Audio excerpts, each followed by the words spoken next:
those of you able to join us again, my name is Jeremy Felch with what remains of the Village Chronicle. Joining us from a safe location this time is James Roberts. James, can you explain to us where you are? After our last broadcast, I was able to escape and I made my way into some type of bunker.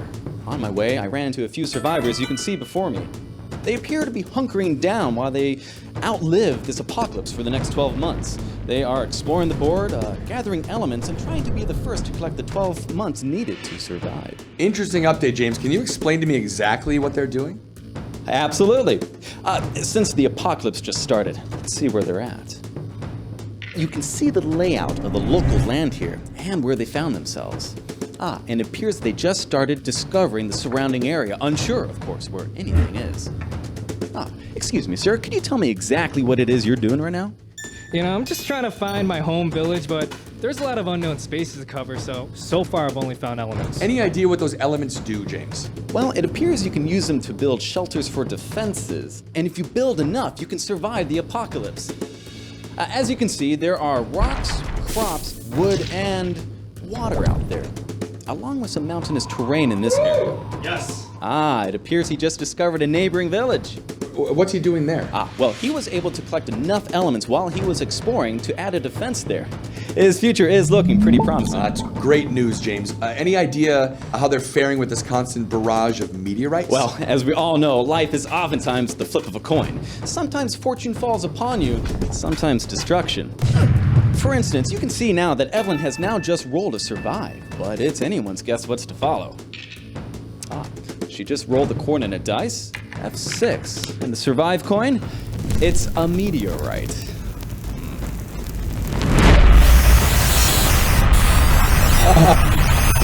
Please. That was a close call.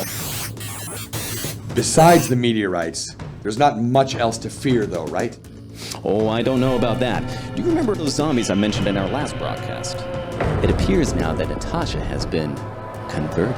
What happens to her now? Well, as a zombie, she'll have to replicate in order to survive the apocalypse. It's a good thing the other survivors have been stockpiling some of their elements so they can fend off her attacks. Who's looking best to survive right now? Well, Terica does have 9 months of survival. What happened? So much for that. It's the graveyard. Terica is now a vampire. She'll have to suck blood for energy and sire the innocent in order to collect enough coffins needed to survive the apocalypse. What does that mean for the other survivors? Let's see how it plays out. Is anyone running away with it? Well, there are ebbs and flows, but anytime anyone seems to take the lead, a meteorite seems to knock him down a peg. The great equalizer. Certainly seems that way. Is anyone ganging up on each other right now? Well, when it suits them, briefly, but everyone is extremely aware that their fortunes could change with a bad roll or an inopportune attack. I can feel the tension all the way here in the studio right now. It's truly anyone's game, Jeremy. The remaining 2 humans do have close to 12 months needed to survive, but there are 6 zombies on the board, and the vampire does have 4 of the 5 coffins needed. It's too close to call, but talk about a photo finish here. James, this is excellent reporting. Do you have anything else to add? Judging by how this particular scenario unfolded, I would guess that each game would be wildly different and uniquely unpredictable. A true mix of skill and luck. We'll all just have to explore and strategize our way through it. Then I think you need to get back to the studio ASAP and we need to get rolling. Well, fellow survivors, thanks for tuning in. If you wish to see how you would fare in the apocalypse, grab yourself a copy and share your journey with us.